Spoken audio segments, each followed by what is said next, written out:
एक बार की बात है, एक छोटे से गांव में एक रोहन नाम का लड़का रहता था। रोहन बहुत ही आलसी था और साथ ही उसके पास कोई भी महत्वाकांक्षा नहीं थी। अपने कीमती समय को नष्ट करना और महत्वपूर्ण कार्यों को टालना उसकी आदत बन चुकी थी। उसके दोस्त और उसके परिवार वाले अक्सर उसे ये राय देते रहते थे कि तुम्हें इन बुरी आदतों को छोड़ करके जीवन को थोड़ी गंभीरता से लेनी चाहिए। अगर तुम ऐसे ही अपना जीवन व्यतीत करोगे तो ये जीवन तुम्हारे ऊपर बोझ बन जाएगा। लेकिन रोहन को इन सब बातों से कोई फर्क नहीं पड़ता था। एक बार उस गांव में एक महात्मा आए, जो महात्मा अपनी बुद्धिमत्ता और लोगों के समस्या को समाधान करने के लिए विख्यात थे। जल्द ही ये बात पूरे गांव में फैल गई। लोग उस महात्मा के पास जाते और अपनी समस्या का समाधान लेकर चले आते।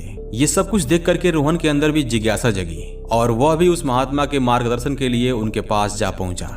महात्मा अपने कुटिया में एक जगह बैठे हुए थे। रोहन वहां पहुंचा और बहुत आदरपूर्वक बोला कि महात्मा जी, मैंने आपकी बुद्धिमत्ता के बारे में बहुत सुना है। क्या आप मेरा भी मार्गदर्शन कर सकते हैं ताकि मैं भी अपने जीवन को बेहतर बना सकूं? महात्मा मुस्कुराए और अपना सर हिला करके हाँ में जवाब दिया। महात्मा ने अपने थैले में से एक आवर ग्लास निकाला और इस आवर ग्लास को रोहन को पकड़ा दिया। महात्मा ने कहा कि यह आवर ग्लास समय का प्रतीक है और इसके अंदर की हर एक रेत तुम्हारे जीवन के कीमती पल है। ज्यों रोहन ने उस आवर ग्लास को पकड़ा, उसे अचानक से समय के महत्व का एहसास होने लगा।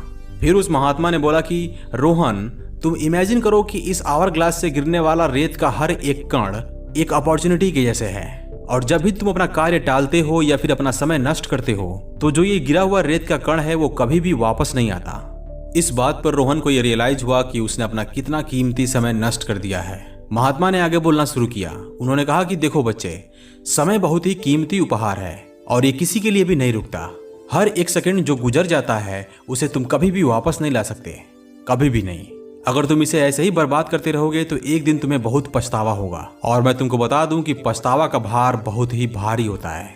रोहन को अपनी गलतियों का एहसास हो चुका था। उसने महात्मा से पूछा कि गुरुजी, मैं खुद को कैसे बदलूं?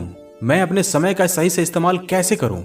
महात्मा मुस्कुराए और छोटे छोटे स्टेप में बताना शुरू किया। उन्होंने कहा कि सबसे पहले तुम एक गोल सेट करो और अपने काम को सबसे पहले रखो।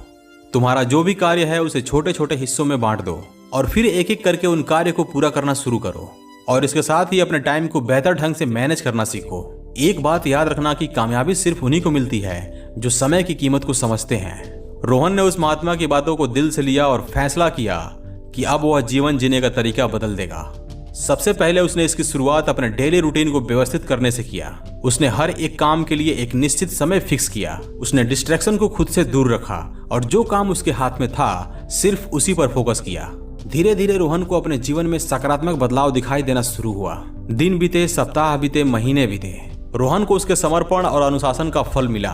उसने उस कार्य को भी पूरा कर दिया जो उसके पास कई सालों से पड़े थे। उसको अपने पैशन के बारे में पता चला और उसने अपने छिपे हुए टैलेंट की भी खोज की। गांव के लोग उसके इस शानदार बदलाव को देख करके अचंभित हो गए।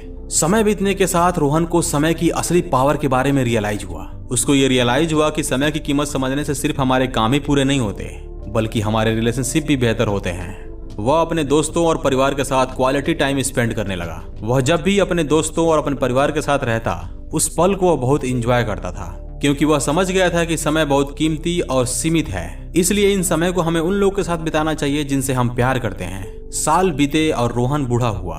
गांव वालों ने उसके इस अचीवमेंट के लिए उसे सम्मानित किया और उसके बुद्धिमत्ता की प्रशंसा भी की। अब रोहन भी अपने अनुभवों को यंग जनरेशन के लड़कों के साथ शेयर करने लगा और बहुत लोगों के जीवन को बेहतर बनाने में मदद करने लगा।